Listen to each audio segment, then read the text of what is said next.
The desert dusk in a patchy ridge always felt like a pause button. Everything slowed, wind through the cottonwoods, crickets tuning up for the night, even the way people spoke as the heat faded into lavender skies. But not tonight. Tonight, something was off. Sophia Creed tightened her grip on the leash. Max, her German shepherd, had stopped dead in his tracks, paws locked on the concrete, shoulders squared like a soldier at post. His ears flicked forward, tail stiff. "Max?" she whispered. "What is it?" The leash strained as he backed up, muscles tense beneath his brindle fur. He let out a low growl, not loud, not aggressive, just enough to make the hairs on the back of her neck stand. He was facing the park entrance, where a few people gathered under the sodium-yellow street lamps, laughing too loud for the quiet town. From this distance, they looked like shadows with hands. Max didn't move. His eyes, the color of old whiskey, never left the group. "Hey," Sophia tugged gently. "Come on. It's just the usual Thursday crowd." He didn't budge. Instead, he whined, a deep, troubled sound, like he was torn between following and protecting. Sophia had seen him like this only once before, last year, when a gas leak forced their evacuation, and Max had started howling minutes before the detectors ever beeped. He had a way of sensing danger the way her dad used to read a map. Fast, silent, accurate. She crouched beside him. "Hey, it's okay. It's just the park." But her voice shook. Behind them, the wind kicked up red dust from the dry road. Max suddenly shifted again, half a step to the left, and placed his body in front of her. Not beside, in front. Sophia turned, scanning instinctively. Her heart began to race without knowing why. She could see everything: trash can, old swing set, bench with peeling paint. But nothing looked obviously wrong. Still, Max's growl deepened, and then the laughter stopped. The group at the entrance broke apart. Two men started walking toward them, uniforms, deputies.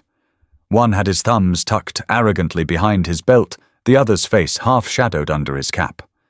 Sophia stood up fast, instinctively shortening Max's leash. The taller one called out, "Ma'am, leash and muzzle for that animal are required after dusk." "You know the rules." Sophia blinked. "He's leashed. He's a certified service dog." "That right?" the deputy said, his voice flat. "Looks pretty on edge for a service dog." Max stood his ground, unmoving. But he wasn't barking. He wasn't lunging, just watching, calculating, protecting. "We're just taking a walk," she replied. Her voice didn't match the steadiness in her spine. The other officer muttered something under his breath, then clicked his radio. Max's ears twitched. He barked once, short, sharp, not aggressive. A warning. The taller deputy stiffened. "Control your dog. He's not doing anything wrong. He's reacting to your fear. You know what that means, right? That makes him unstable." Sophia took a step back. "Number, that's not what it means." Max didn't move, didn't blink. But Sophia saw the slight rise in his hackles. Something in the deputy's stance, too rigid, too rehearsed, was setting him off. "Listen," she said, trying to keep her voice calm. "We'll just head home." "Not so fast," the second deputy said, stepping closer. "Need to check that certification."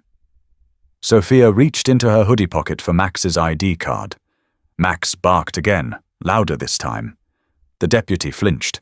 His hand hovered over his holster, and just like that, the tension cracked. "Control your dog," the taller officer barked. "I am," she snapped, heart pounding. But Max had shifted, still in front of her, now directly between them and the officers, his body low, ready, not attacking, not retreating, guarding. The deputy took a step closer. "Don't," Sophia said, holding up her hand. "You're 15. You think you get to tell me, 'Don't come closer.'" The shorter deputy pulled out something from his belt. Not a gun. A stun wand. Max responded instantly. He let out a sound that wasn't a bark or a growl, just a deep, sharp warning, and lunged forward a single step, enough to stop the man mid-motion. He didn't bite, didn't touch anyone, just interrupted. That was all it took. A sudden flash, a crack, then silence. Sophia blinked as if her eyes betrayed her. Max was on the ground. She dropped to her knees, fingers already trembling. His chest was rising, barely. Blood seeped slowly into the concrete under his shoulder. His eyes found hers. Max, no. She pressed her hands against him, sobbing. You weren't doing anything. You were just trying to protect me. Behind her, she heard the crackle of radios, the shuffle of boots, the cold detachment of procedure. The taller deputy muttered. He lunged. No, she whispered. He didn't. You did. Across town, in a house with no porch light and blackout curtains always drawn, a phone rang once, twice. Logan Creed answered before the third. Sir, came the voice. It's Sophia. There was a pause. Then only one word. I'm coming. He hung up, walked to the closet, and opened the locked case at the bottom. Behind him, the walls were lined with photos, some blurred from desert dust, some framed in wood. All of them had one thing in common, a man in uniform, and a dog with eyes like fire. The Arizona sunrise didn't ask permission to blaze across the sky. It just showed up, loud, unfiltered, unapologetically golden. But the house at the end of Whiskey Ridge remained dark, its blinds drawn, like it wanted nothing to do with the light. Logan Creed sat at the edge of his daughter's bed, boots still laced, hands calloused and unmoving on his thighs. His eyes weren't red, weren't wet, just distant, focused, too focused. Sophia was curled under the covers, back to him, knees to chest. She hadn't spoken in over an hour. He'd carried her inside after the hospital let them go. No charges, no questions, just a line of blank stares from people who didn't know who he was. Not yet.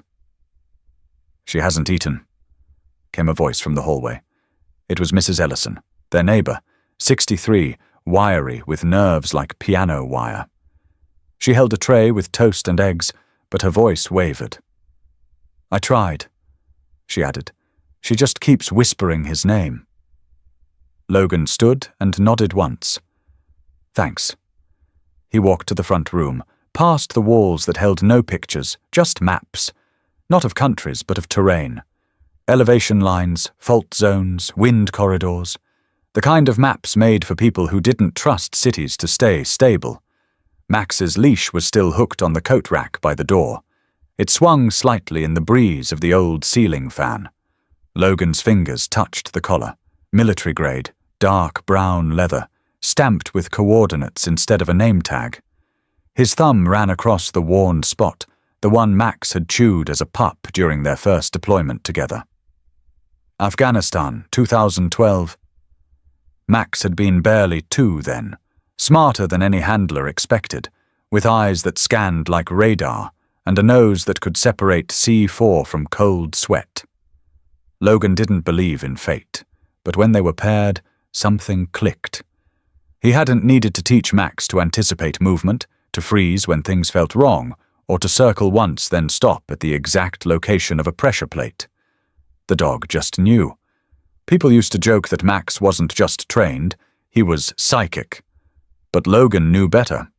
Max had instincts that even science hadn't caught up with. And now he was gone, gunned down in a parking lot for doing the very thing he was trained to do. He stepped into the garage and turned on the work light. The old file cabinet was still there, beneath a tarp. He hadn't touched it in years. Inside were the records, deployment logs, commendations, body cam clips, Max's entire military file. Logan pulled out the thick folder, laid it open on the workbench. There were photos, some glossy, some sun-faded.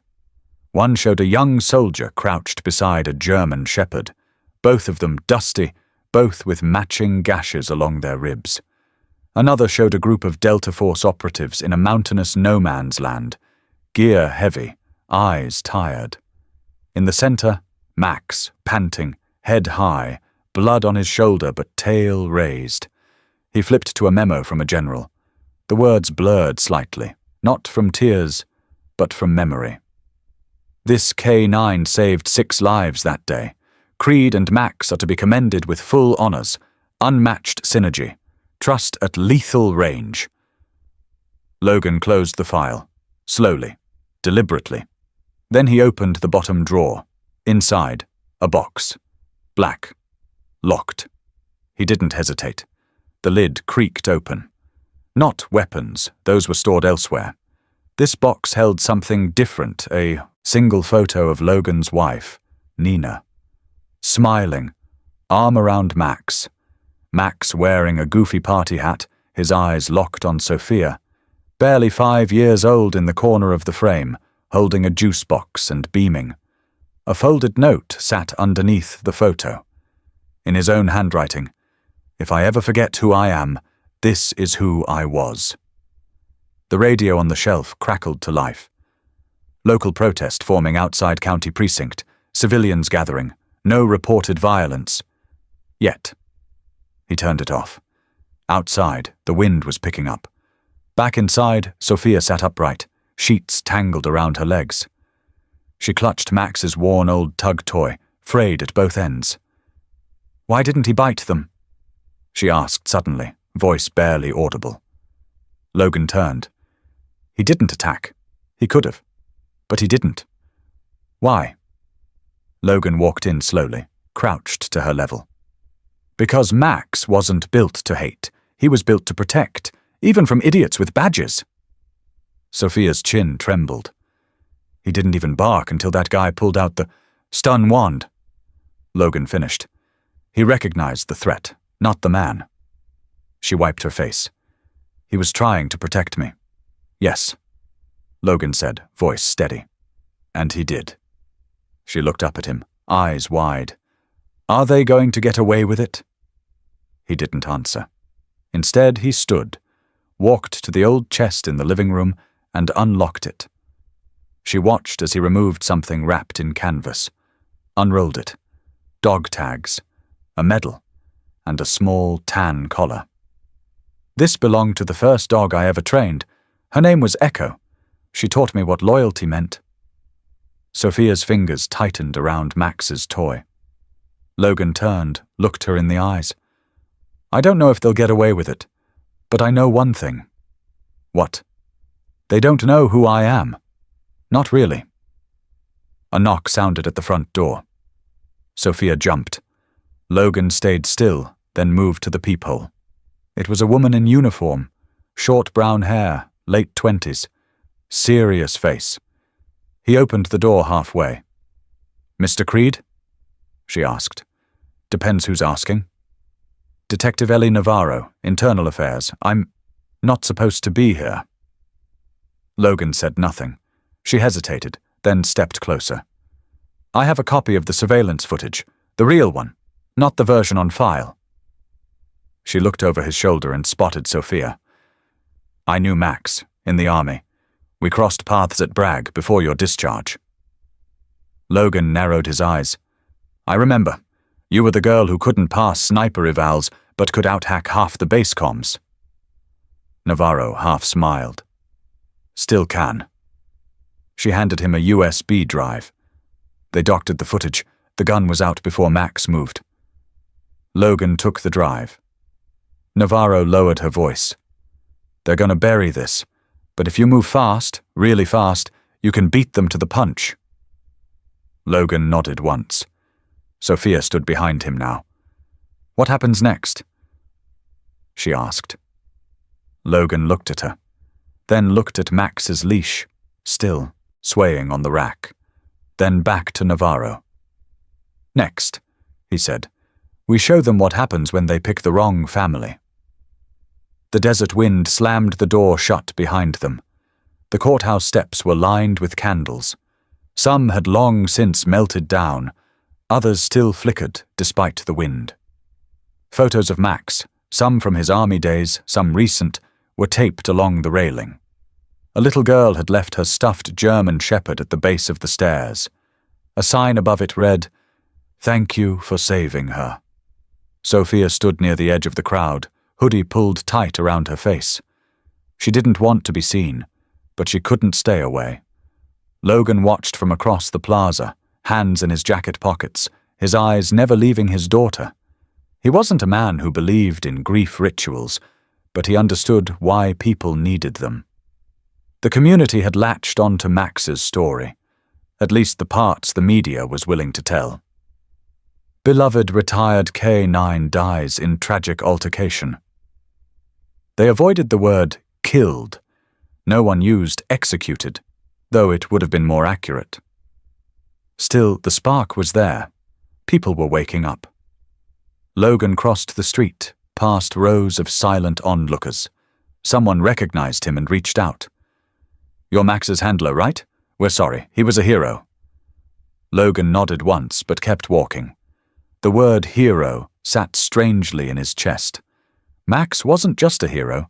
He was family, a soldier, a guardian, the kind of soul you meet once and never forget, even if you tried. Sophia spotted her father and moved toward him. "They lit a candle for every mission Max was on," she said quietly. Logan's jaw twitched. Did they light one for the one he died on? Sophia didn't answer. Her hands curled around the straps of her backpack. He noticed something odd. "What's in the bag?" She hesitated. "It's his vest, and the GoPro, the one from the backyard?" She nodded. "He wore it that night.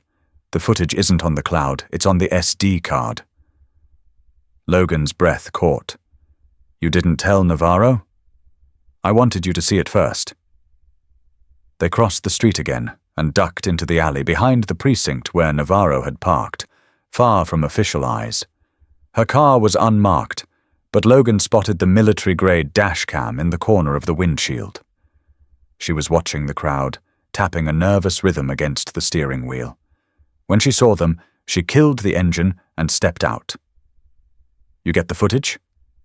she asked. Logan nodded and handed her the card. Navarro pulled a laptop from the trunk and slotted it in. The screen lit up with the first shaky frame, Max's perspective, bouncing slightly with every step. Sophia turned away, her face tight. The footage showed their usual walk, past the mural wall, through the dog gate, into the gravel lot. Max's ears perked as two figures entered frame, and then it played out. The deputies approaching. Max's low growl, Sophia's hand on his harness. Then, clear as daylight, the stun wand being drawn before Max made a move. Navarro paused the footage, zoomed in. "There," she said. "That's pre-aggression. He was already reacting to an unlawful escalation." Logan's jaw set. "That's all I need." Navarro looked up. "It's not enough on its own. They'll say it's from a weird angle. They'll claim it's inconclusive." Logan glanced down at the screen. Max's body filled the frame for a moment, shielding Sophia. His last act. "I'm not going to the media," he said. "Not yet." Navarro narrowed her eyes. "Then what?" Logan's voice was low, measured. "I'm going back to the beginning." He turned to Sophia. "You still remember where Max started reacting funny? The first time?" She thought for a second. 2 days before, the night at the park, he stopped on Red Wing Avenue. Just froze, wouldn't go near the trash bin by that alley. Logan stared at Navarro. "That's city storage. You got access?" She raised an eyebrow. "Not officially." He gave a thin smile. "Even better." They drove under cover of dusk, parking near the rear entrance to the city's public works lot. It smelled of oil and old paint. Floodlights hummed overhead, casting long shadows. Navarro picked the lock fast. She moved like someone who'd broken into more than a few secure locations. Inside, it was quiet. Rows of discarded signage, barricades, broken traffic lights. Max's instincts hadn't just been about men in uniform. He had been tracking something else, something he'd remembered, smelled, associated. They reached the storage cage marked Evidence Overflow. Navarro used bolt cutters. Logan stepped inside and scanned. He paused. There, a vest, tactical, dirty, stained. He picked it up. Underneath, a patch. Rourke T. Sophia's breath caught. That's his, she whispered. Logan turned the vest over. There were 2 dart holes, taser prongs, embedded. He used it before. Logan muttered. Not just on Max, not just on us. Navarro pulled out her phone, snapping photos. This wasn't logged, she said. It's off record. He used unauthorized gear. Means he's done it before. He's hiding it.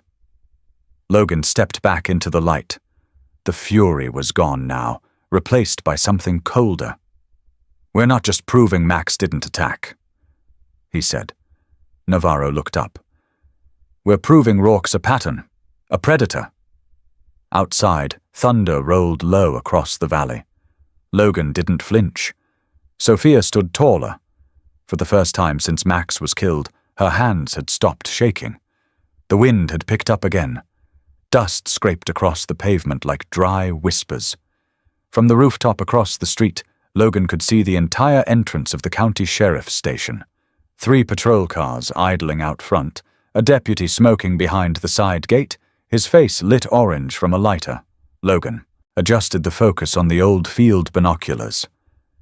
2 shifts, 12-hour rotation. They're tightening security. Beside him, Navarro sat on a fold-out camping stool with her laptop balanced on her knees. She was tapping into the precinct's internal Wi-Fi through a makeshift antenna propped up with duct tape and a telescoping rod. I've got something, she said. Internal memo. Rourke filed a supplemental report last night. Logan raised an eyebrow. About Max? Number about you. He's requesting a temporary restraining order. Claims he feels threatened by an unstable ex-military individual with known violent tendencies. Logan let out a short breath that could have been a laugh or a warning. So he's preemptively painting me as the aggressor. Smart move. Coward's move. But smart. Let him. Navarro looked at him. You're not worried. Number because I've been called worse than unstable.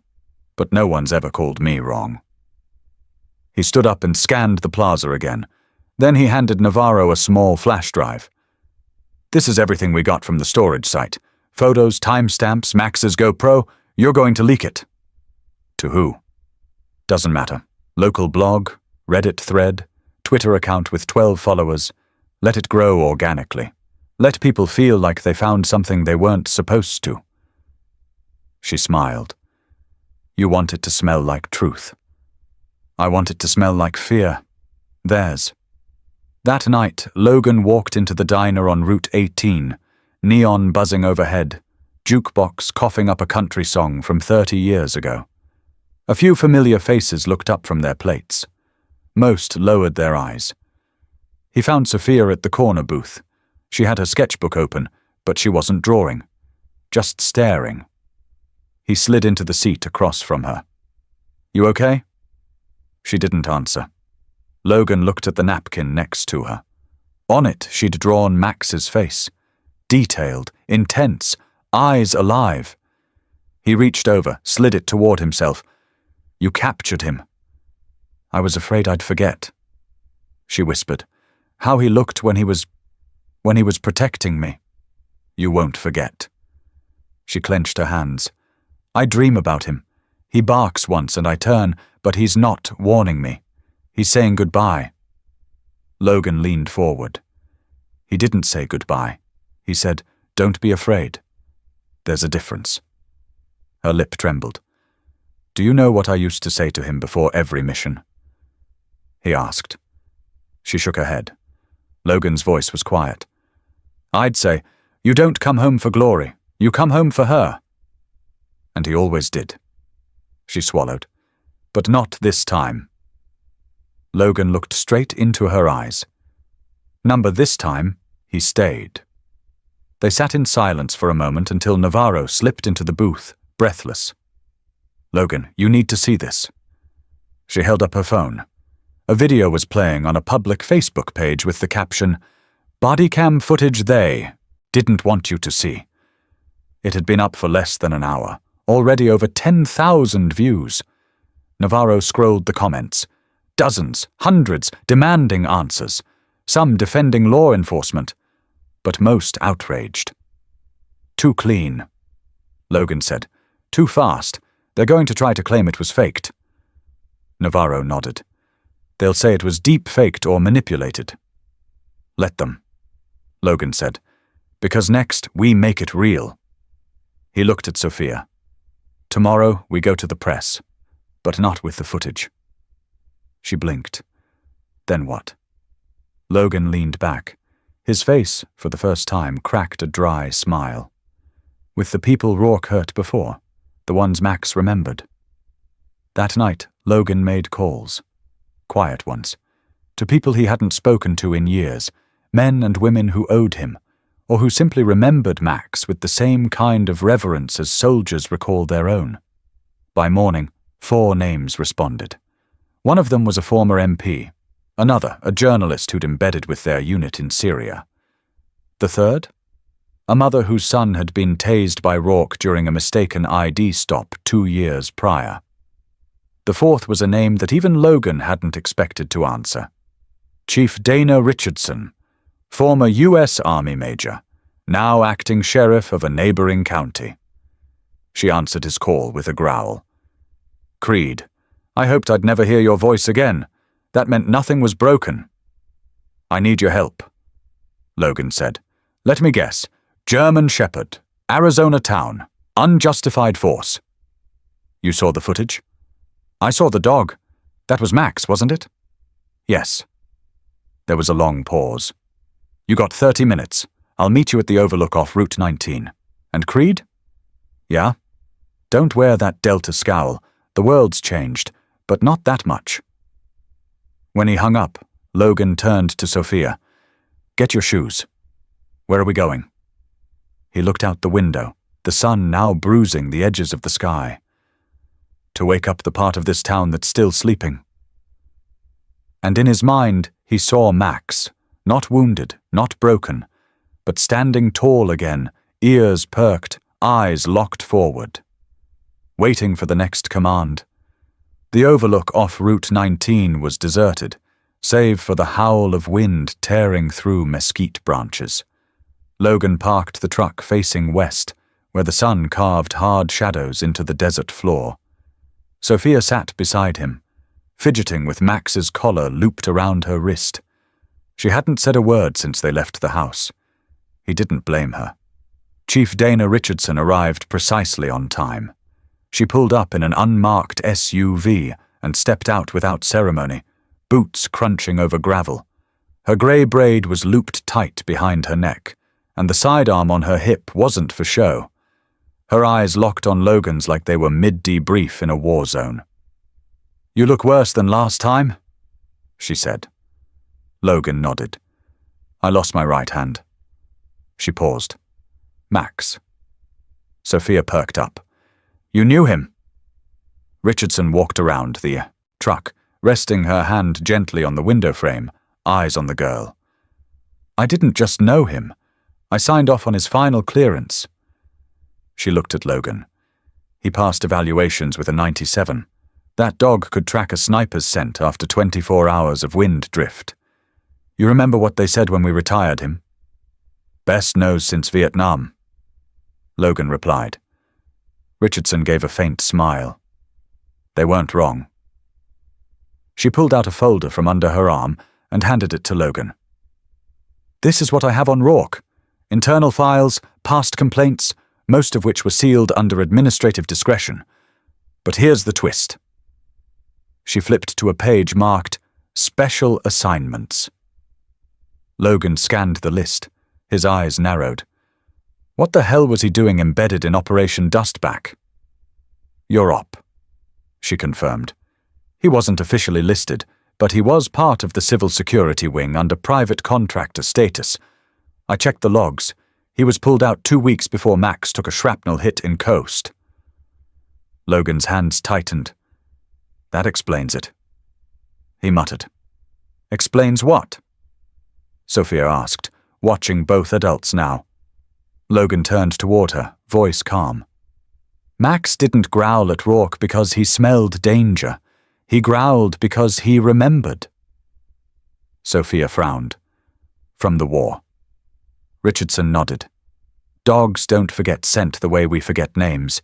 If Rourke was involved in something shady over there, Max would have catalogued it, stored it, and when he caught wind of it again, he reacted. Logan finished. Not out of aggression. Out of training. Sophia's eyes widened. So Rourke's not just a violent cop. He's hiding something from the war. Logan looked at Richardson. What kind of something?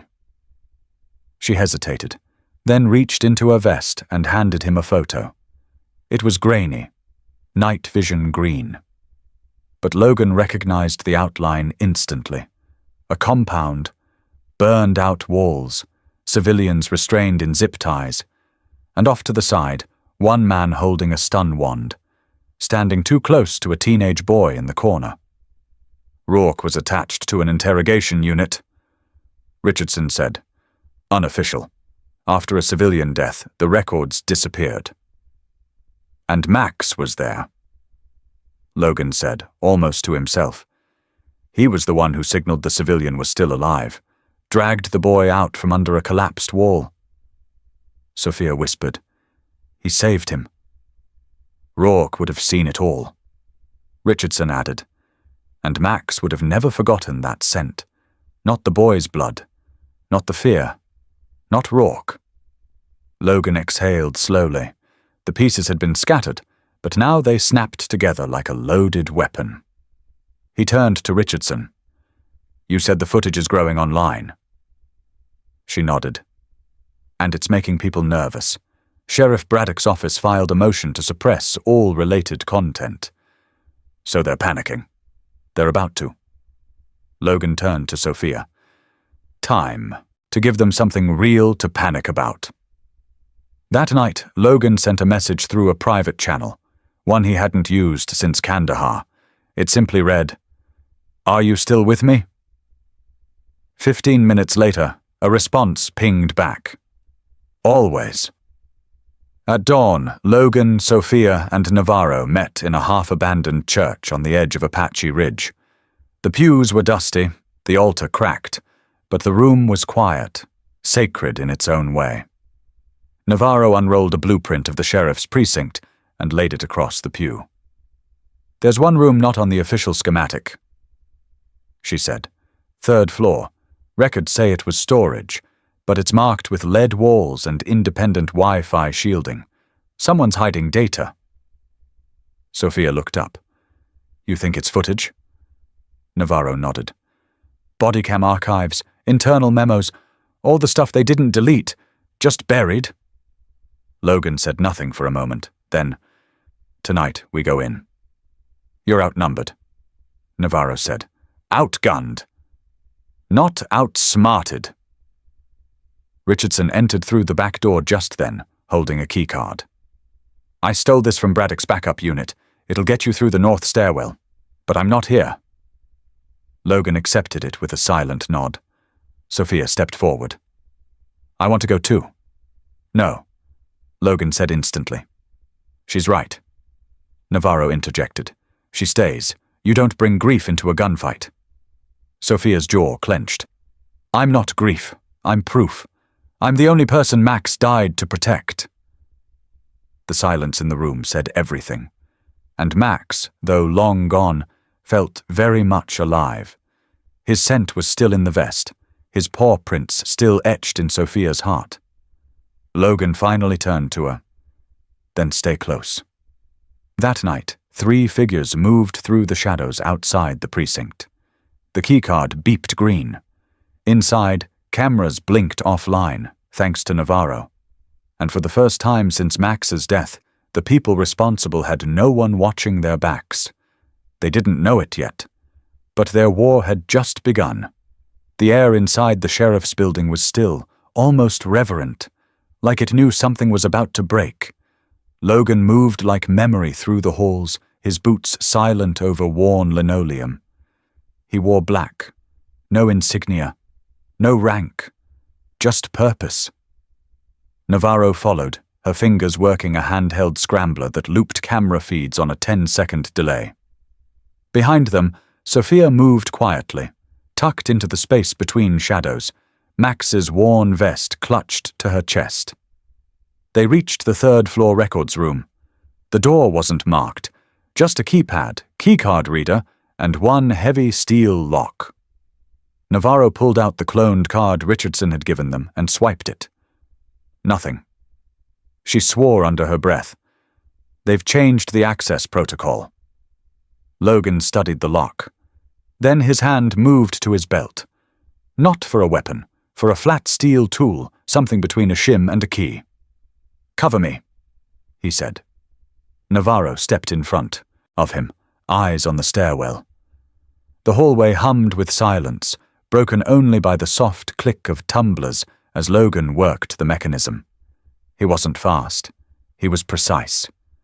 A minute passed, then another. Click. The door eased open. Inside, the temperature dropped. The room was small, windowless, lined with server cabinets and hard drives stacked like tombstones. A single desk in the center, monitors glowing dimly. One screen showed a paused frame. Max, frozen mid-motion, lunging not at Rourke, but across Sophia's body, intercepting the stun wand's arc. Navarro moved to the station. "They kept everything," she whispered. "Footage, internal chat logs, incident reports. They even logged edits made to the video that was released to the press." Sophia stepped up beside her. "Is there audio?" Navarro clicked through a few files, opened one. The room filled with distorted voices. Rourke's first. "He's moving. You want me to take him out?" Then Braddock's voice, calm and chilling. "If the dog jumps, drop him. No one wants headlines about a cop biter going viral." A pause. Then, "Make it look clean." The audio clicked off. Sophia's eyes welled, but she didn't cry. "They planned it," she said, before Max even growled. Logan was already pulling a flash drive from his pocket. "Dump it all, then we're gone." Navarro nodded, fingers flying across the keyboard. File after file copied. Outside, a voice echoed from down the hallway. "Third floor patrol complete. Doors ajar." Logan's head snapped up. "Time's up." Sophia's breath caught. Navarro grabbed the drive and yanked it free. The monitors blinked black. Logan reached for the lights and killed them just as the footsteps approached. They slipped out into the corridor, staying low. Down the hall, a deputy entered the records room, flashlight sweeping wide. His radio crackled. Door was unlocked. No sign of forced entry. Logan gestured. They moved. Half a stairwell down, another voice stopped them cold. "Freeze! Hands in the air!" A silhouette stood at the landing, gun drawn. Navarro raised her hands slowly. "Easy. We're not armed." Logan stepped between the man and Sophia. Then the flashlight lifted, catching Logan's face. "Creed?" A beat. Then the deputy lowered his gun. "Rourke's been saying you'd come. Said you'd start a war." Logan's eyes locked onto him. "He's not wrong. But I saw that footage." The deputy said, "I saw what Max did. That dog didn't attack. He shielded her, like a damn soldier." Sophia's voice shook. "He was." The deputy hesitated, then reached behind him and opened the emergency exit door. "Go, I never saw you." Logan paused, then nodded once. "What's your name?" "Perry." "You just chose the right side of history, Perry." They vanished into the dark, footsteps swallowed by the wind. Back at the safe house, an old barn converted into a bunker on the outskirts.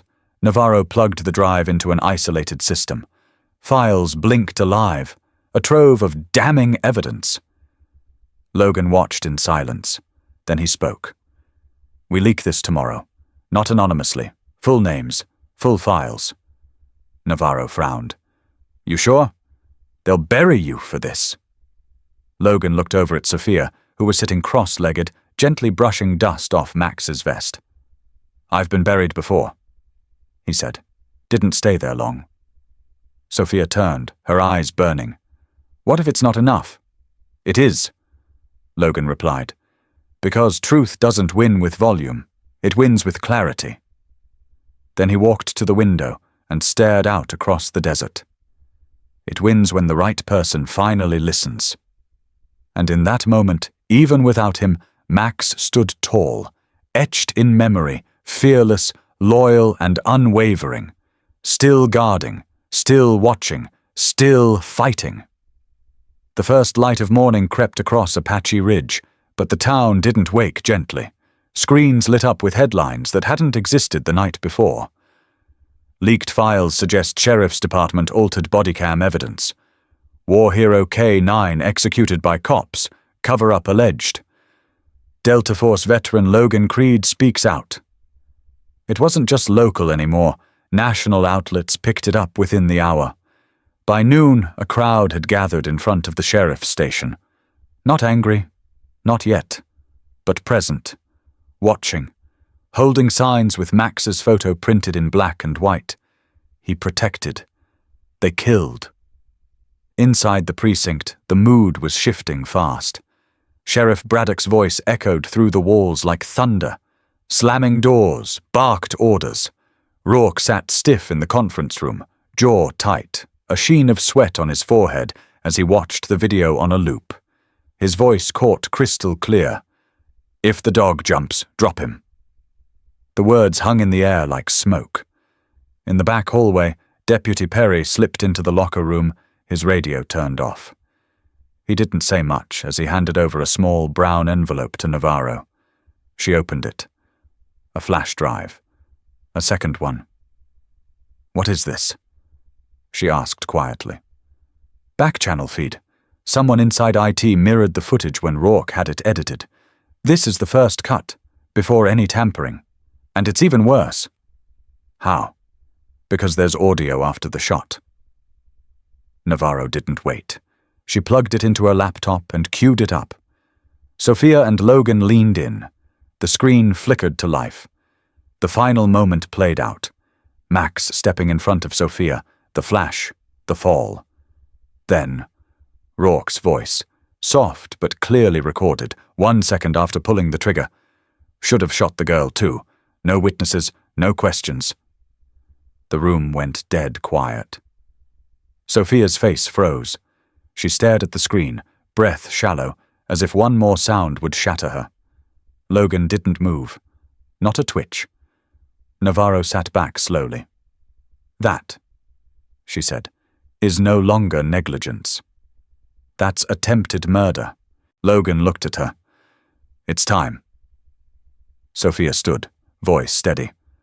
"I want to speak at the press conference." Navarro raised an eyebrow. "It's going to be chaos." "She's right," Logan said. But Sophia didn't flinch. "I was the reason Max was there. I was the one he died for. If I stay silent now, it's like telling him his sacrifice didn't matter." Navarro glanced at Logan. He gave a slow nod. Outside, the precinct parking lot had transformed into a circus. Media vans, civil rights activists, military veterans standing shoulder to shoulder with locals holding signs. A group of school children had drawn chalk outlines of paw prints leading to the front door. Dana Richardson stood near the edge, arms crossed, sunglasses on, assessing everything. She looked up as Logan approached. "You ready for this?" she asked. He adjusted the mic clip to his collar. "Max was always ready. It's my turn now." They stepped onto the makeshift platform. Flashes exploded. Reporters shouted.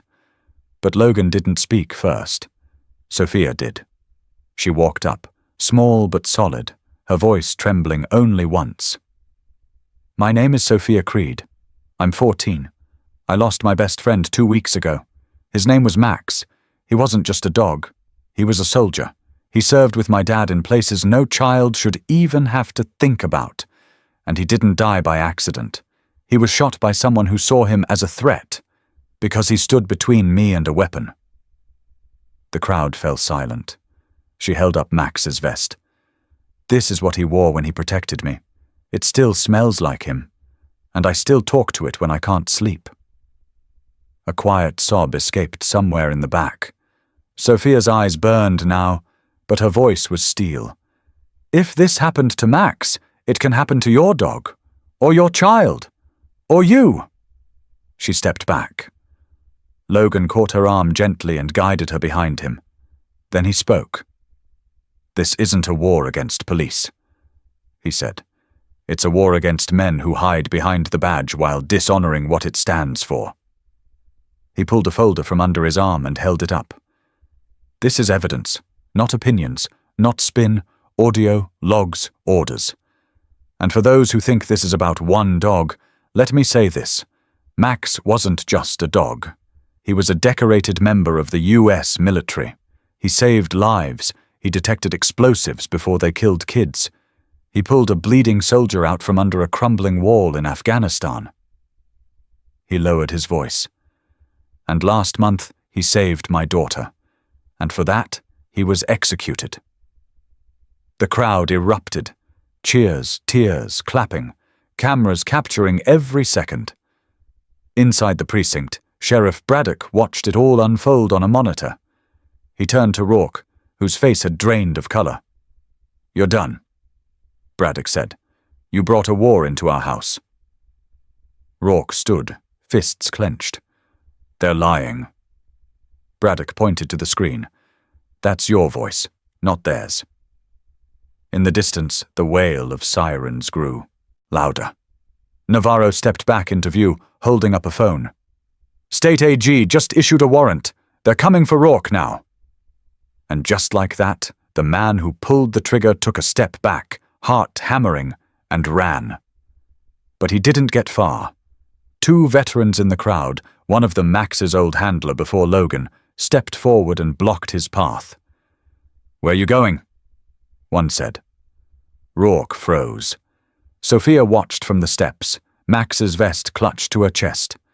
She didn't smile, but her shoulders eased. Just a little. Because justice, at last, was no longer a concept. It was movement, it was memory, and Max had led them to it, every step of the way. The courtroom was silent, but not in the usual way, not in the respectful, scripted stillness that accompanied legal proceedings. This silence was taut, heavy, alive. Logan sat beside Sophia in the front row, her hand clenched around his, Max's collar looped like a bracelet around her wrist. Behind them, every bench was filled. Veterans in worn uniforms, school teachers, local ranchers, teenagers with signs tucked under their arms. On the prosecution table sat the hard drive, labeled, catalogued, chain of custody intact. Rourke didn't look up as he was brought in. His hands were cuffed, his jaw set. But Logan saw it, the tightness at the corner of his eyes, the twitch in his cheek. The mask was cracking. The judge was mid-40s, former JAG, not easily swayed by drama. "State versus Thomas Rourke," she announced, voice steady. "Charges include obstruction of justice, falsification of public records, excessive use of force, and conspiracy to commit aggravated assault." There was a sharp intake of breath across the room. No one expected all 4 charges to stick. But they had. Navarro, seated in the gallery with a laptop open, leaned forward and whispered, "They're not just throwing the book at him. They're launching the whole library." The district attorney stood, methodical. "Your Honor, the state will present unreleased audio and video footage captured from a service canine's tactical camera, as well as internal messages between the defendant and Sheriff Braddock, which indicate intent to provoke, falsify, and conceal the circumstances of a fatal incident. Rourke's lawyer rose, eyes flashing. "Objection, Your Honor. The footage wasn't logged by an official department camera. Chain of evidence is questionable." "Overruled." The judge cut in. "Continue." The lights dimmed. A screen dropped from the ceiling, and Max came back to life. The footage played in real time, his gait steady, breath even, ears twitching. The leash tugged gently. Sophia's voice, soft, innocent. Then the two officers appearing. Max stopping, placing himself between her and them, the sound of the stun wand deploying. Then the shot. But this time, the court heard what followed. Rourke's voice. "Should have shot the girl too." Sophia flinched beside Logan. He didn't move, but his hand around hers tightened. Gasps swept through the courtroom. Even the judge's jaw shifted. Not a word was spoken. No sidebar. Just pure, raw silence. And then, as the footage ended, the screen faded to black. Not with the sound of gunfire, but Max's final breath. A slow, soft exhale that filled the speakers and cut deeper than any testimony ever could. Later, during recess, Logan stepped out into the hallway. Reporters closed in, but he raised a single hand. Enough to part the crowd. He walked alone to the memorial just outside the courthouse. A bronze plaque had been erected that morning. Simple, clean. In honor of Max Military K-9, protector, son, fallen in the line of duty. Sophia joined him moments later. "He'd have hated all this," she whispered. "He didn't live for applause." Logan replied. "He lived for mission. And for me." Logan turned. "Especially for you." Behind them, footsteps approached. Dana Richardson. "Just got word," she said, not bothering with preamble. "Sheriff Braddock resigned this morning. He's under federal review. The state AG is launching a full investigation into department corruption." Sophia blinked. "So, it's done?" Richardson shook her head. "Number, but it's started. And that's more than most people get." Navarro joined them, phone in hand. "Guess who just reached out?" "Who?" Logan asked. "Department of Defense. They're requesting Max's record, the full file. They want to submit him for posthumous recognition." Sophia lit up. "Like a medal?" "More than that," Navarro said. "Burial honors." Arlington Logan looked out across the horizon. "He wouldn't care where he's buried, as long as she's okay." Sophia lowered her eyes. "But I want him where people never forget." He nodded. "Then Arlington it is." A sudden movement drew their attention. A child, maybe 6 or 7, approached, holding something in both hands. A small drawing. Crayon lines, scribbled with care. A brown dog standing tall in front of a little girl. The child offered it to Sophia. "He was your dog, right?" Sophia took the drawing carefully. "Yes." "He was really brave." Sophia knelt, smiling through tears. "He really was." The child's voice dropped to a whisper. "My dog's named Max, too, but he's scared of vacuum cleaners." Sophia laughed, a sound that cracked the shell she'd been holding around her since the shooting. It was small, but it was healing. Logan looked at Navarro. "What's next?" she asked. He shrugged. "We go home, and if they come again, we don't run." "They won't," she said. "Not after this." And yet, somewhere in the wind, Logan thought he heard it. The familiar jingle of tags, the click of confident paws. Max, not gone, just ahead, waiting. The desert air smelled of sage and gunpowder, the kind of scent that lingered after something ended, but hinted something else was just beginning. Sophia stood at the edge of the small stone circle they'd built behind the house. A quiet place. No press. No ceremony. Just her, Logan, Navarro, and a few people who'd known Max, not through headlines, but through trust. At the center of the circle was a weathered field marker, Max's old deployment tag, mounted on a steel spike, polished to a shine. Next to it lay a folded flag and a brass plaque engraved with a single line. He didn't bark for glory. He stood for her. Sophia stepped forward, pulling a smooth, round river stone from her pocket. She'd painted it herself, Max's paw print on one side, her initials on the other. She knelt, placed it gently at the base of the tag, and whispered, "Still with me, aren't you?" Wind swept her hair across her face, and in the silence there was no barking, no growling, just the presence of something steady, loyal, watching. Logan stood a few paces back, arms crossed, shoulders high with memory. Navarro broke the moment. "You're not going to believe this," she said, phone in hand, eyes wide. "Braddock just flipped on Rourke." Logan looked up. "Testified?" "Number public statement. Full admission." He said it was all part of an internal campaign to suppress misconduct complaints, and that Max was targeted because they saw him as unpredictable. As a liability, Sophia stared at her. They feared a dog more than a broken system. Navarro shook her head. They feared what he represented, a witness that couldn't be threatened, a memory with teeth. For a long moment, no one said anything. Then Logan reached into his coat pocket and pulled out a small box. He walked it over to Sophia. "What's this?" she asked. He opened it slowly. Inside was a silver pendant. Simple, shaped like a dog tag, but smaller.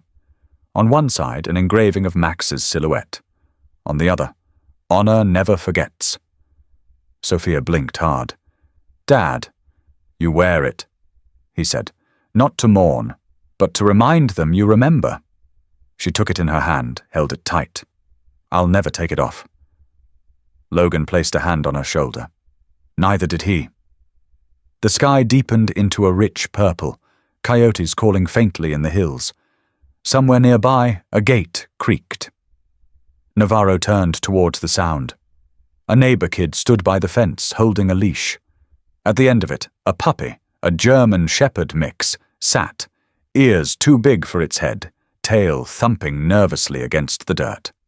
"He followed me here," the boy said. "Wouldn't stop until he got to your yard."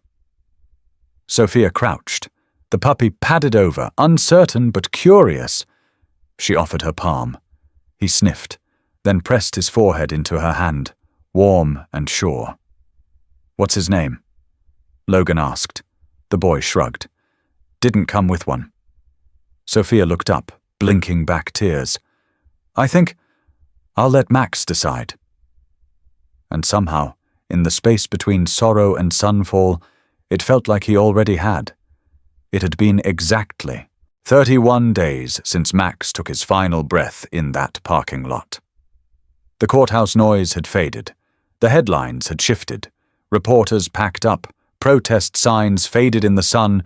And even Rourke, now indicted, disgraced, awaiting trial, was just another footnote in a system slowly turning its wheels. But for Logan and Sophia Creed, the world hadn't gone back to normal. It had turned into something new, something quieter, heavier, but not broken. That morning, Sophia stood in front of her school, dressed in her usual hoodie, jeans, and boots still dusty from the trail behind their house. Around her neck hung Max's pendant, cool against her skin.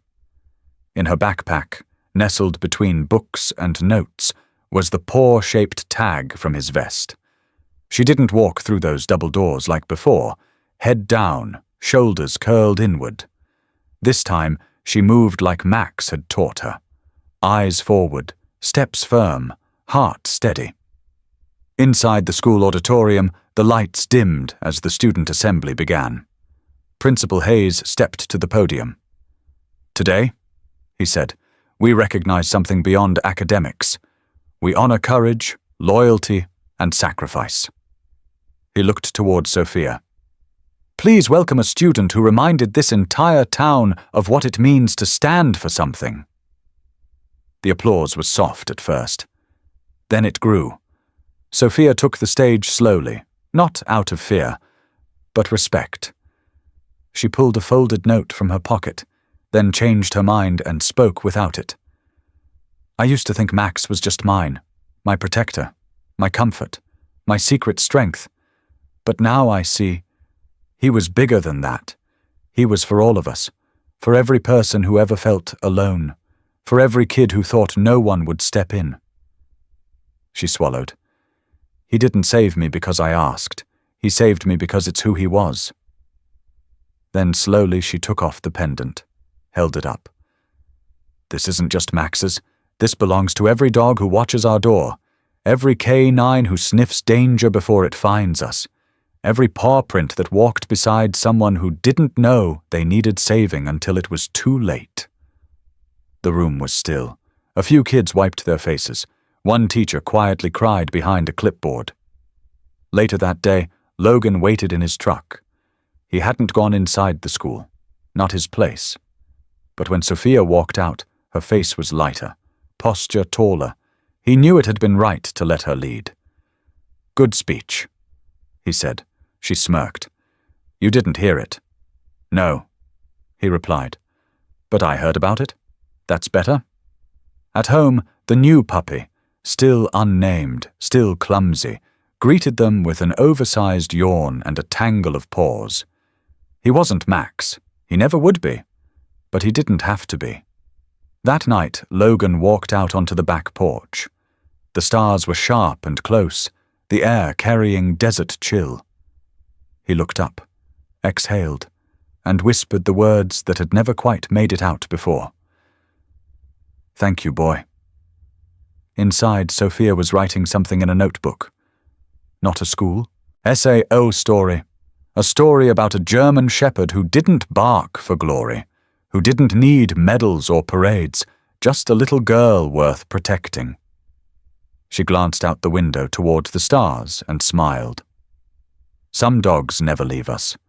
They walk with us in silence, watching, guiding, reminding us what loyalty really means.